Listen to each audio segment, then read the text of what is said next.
आपका वोट आपकी ताकत। वोट जरूर डालें। इलेक्शन से जुड़ी हर खबर डाउनलोड कीजिए तक ऐप। देखिए, भारतीय जनता पार्टी को हमारे सामने सवाल था कि भारतीय जनता भी चाहती थी और भारतीय जनता पार्टी को हटाना, और जनता भी जब चाहती भी थी तो मैंने अपनी पार्टी का देखिए बलिदान किया है, और जब दिल मिल गए हैं तो फिर बचा किया।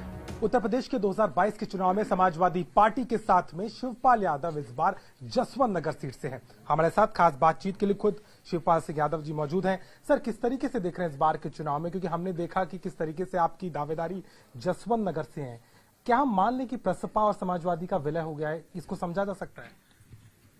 देखिए, अब हमें जसवंत नगर से चुनाव लड़ रहे हैं। 5वीं बार हम जीत चुके हैं, 6वीं बार यहाँ से चुनाव में लड़ रहे हैं। देखिए, पहले तो मैंने 3 साल पहले पार्टी को बना लिया था और दौरा भी किया मैंने पूरे प्रदेश का। पूरे प्रदेश में जब गए तो बड़ा स्वागत भी हुआ, बड़ी बड़ी मीटिंग हुई, रैलियां भी हुई।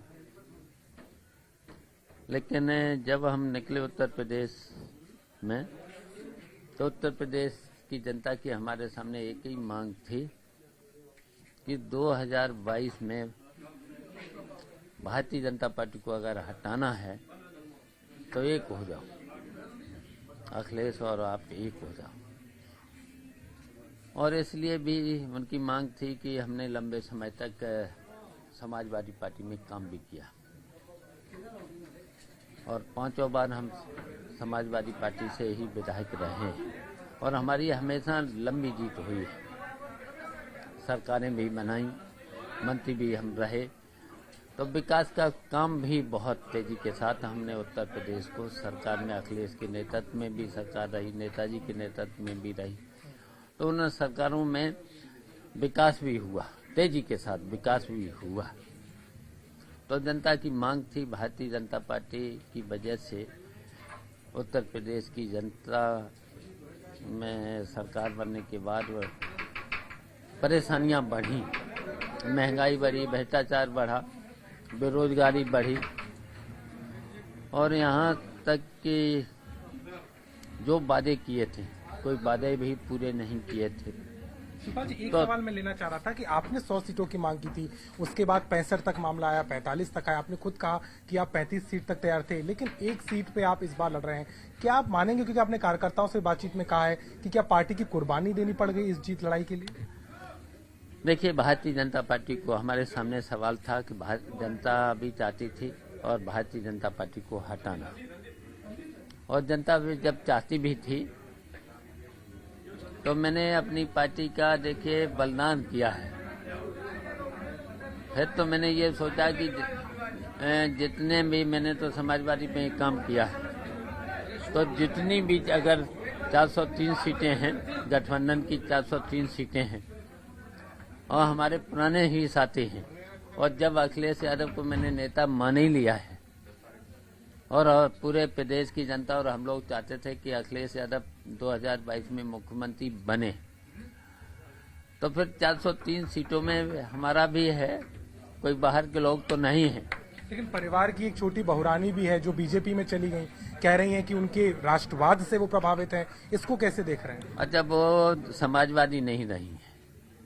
हम तो ये समझते हैं कि जो भी हिंदुस्तान में व्यक्ति है, क्या उसे राष्ट्र प्रेम नहीं है? क्या समाजवादियों से ज्यादा राष्ट्र प्रेम किसको है? ये तो झूठ बोलते हैं भारतीय जनता पार्टी के, ये तो ढोंगी लोग हैं, कुछ बोलते हैं करते कुछ हैं। और कहाँ देश की जनता के लिए इन्होंने काम किया है? इन्होंने तो केवल पूंजीपतियों को काम किया है, गरीब, किसान, मजदूर, और कहाँ किसके लिए काम किया है? मतलब कोई परिवार से अगर बहू जा रही है तो कोई नुकसान नहीं आपको? नहीं, कोई नुकसान नहीं। उनकी विचारधारा समाजवादी नहीं थी। हम लोग समाजवादी विचारधारा के लोग हैं, हम लोग सेकुलर लोग हैं। एक सवाल और बहुत जरूरी इसलिए हो जाता है क्योंकि आप इस बार चुनाव में एक बार फिर से हैं। अखिलेश यादव जितने भी अभी तक कार्यक्रम देख रहे रैली में जयंत चौधरी दिखाई दे रहे, आपके साथ कब संयुक्त तौर पर साझा होगा मंच? कब वो रैली होगी? कब चाचा भतीजा दोनों एक मंच पे हमें दिखाई देंगे? बहुत जल्दी, और जब दिल मिल गए हैं तो फिर बचा क्या। दिल मिल गए हैं पूरी तरीके से। पूरी तरीके लेकिन से। यादव परिवार का और भी कोई शख्स नहीं उनके साथ दिखाई दे रहा, आपको लग रहा है कि कहीं परिवार को पीछे छोड़ रहे हैं क्या? नहीं, हमारे लिए तो पूरा प्रदेश परिवार है, हमारे लिए तो पूरा प्रदेश परिवार है।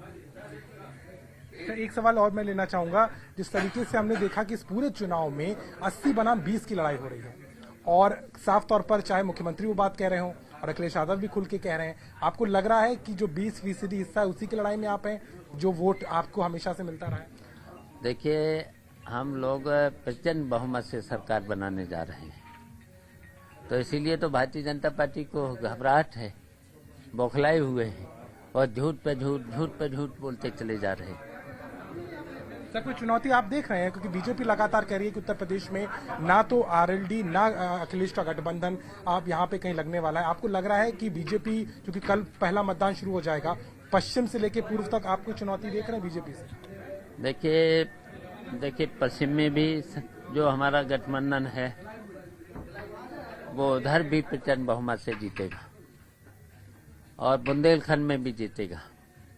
पूरब में जीत नहीं है, मध्य में जीत नहीं है,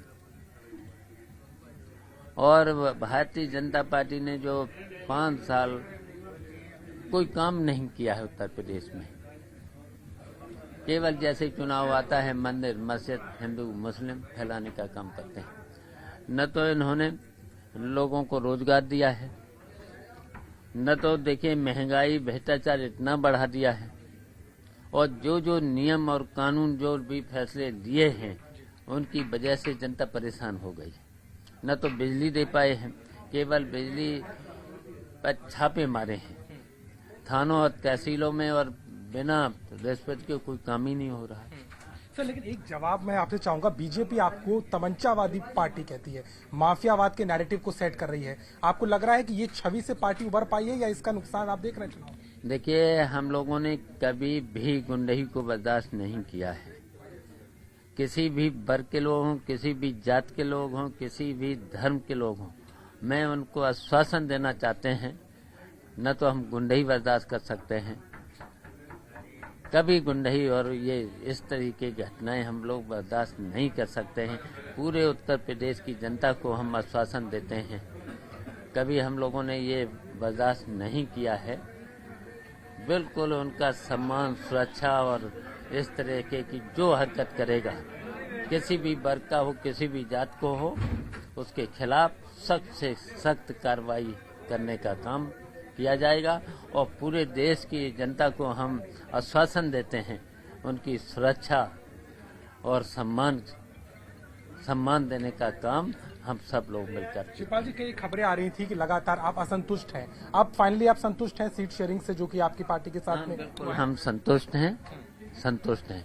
केवल हमारे सामने है भारतीय जनता पार्टी हटे और 2022 में अखिलेश यादव मुख्यमंत्री बने। कैंपेन की शुरुआत होगी, कब से हम देख सकते हैं आपको अखिलेश यादव? बात शुरू है, अब यहाँ साथ में मंच कब से आ जाओगे? बिल्कुल बहुत जल्दी हो जाएगा। आखिरी सवाल ले रहा हूँ, कर्नाटक में हिजाब की लेकर के जिस तरीके की कंट्रोवर्सी हो रही है, वहाँ विश्वविद्यालय बंद करना पड़ा, कॉलेज बंद करना पड़ा, इसको आप कैसे दे रहे हैं? हिजाब और भगवा की जो वहाँ पे लड़ाई चल रही है। देखिए, ये तो भारतीय जनता पार्टी के लोग हैं, ये बस ये झगड़ा करा देंगे और प्रदेश को और देश को बांटने का काम शुरू करेंगे। ये सेकुलर लोग नहीं, हम लोग सेकुलर हैं, ये फासिस्ट लोग हैं। ये तो बस बांटो और राज करो की नीति पर चलने वाले लोग हैं। सर, आप पार्टी से बहुत समय से जुड़े रहे और हम जानते हैं कि आपकी क्या अब शख्सियत रही है, लेकिन क्या बड़े यादवों और मुस्लिम दावेदारों से पार्टी क्या प्रचार से बच रही है? क्या पूरा सेंट्रिक इस समय अखिलेश यादव? लोग सेकुलर लोग सबको लेकर चले, हिंदू मुस्लिम सिख ईसाई जो भी सभी वर्ग और सभी जात के लोगों को लेकर चलने वाले लोग। बड़े यादवों से कोई दूरी नहीं है? किसी से दूरी नहीं। छोटे लोगों को, जो छोटे वर्ग के लोग हैं उनको भी लेकर चलना है, सबको लेकर के चलना है। आखिरी सवाल, फर्स्ट फेज कल होने वाला है, 58 सीटों पे दारोमदार होगा, सपा का भी गठबंधन है, लेकिन सपा गठबंधन को कहाँ देख रहे हैं? देखिए, सपा और ये जो गठबंधन है, ये देखिए 70-80% सीटें पहले में निकालेगा, फिर दूसरे में भी, फिर तीसरा मध्य है, फिर पूर्वांचल है, तो सभी में प्रचंड बहुमत से जीत के आएगा ये गठबंधन। साफ तौर पर शिवपाल यादव से बात करते हुए और कह रहे हैं कि उत्तर प्रदेश में चाहे पहला चरण हो आखिरी चरण तक समाजवादी पार्टी और प्रसपा के गठबंधन के साथ आगे बढ़ेंगे। हालांकि पूरी तरीके से अपने आप को संतुष्ट बता रहे हैं और कह रहे हैं कि बहुत जल्द अखिलेश यादव के साथ प्रचार में दिखाई देंगे। इटावा से कैमरामैन संजय सिंह के साथ अभिषेक मिश्रा।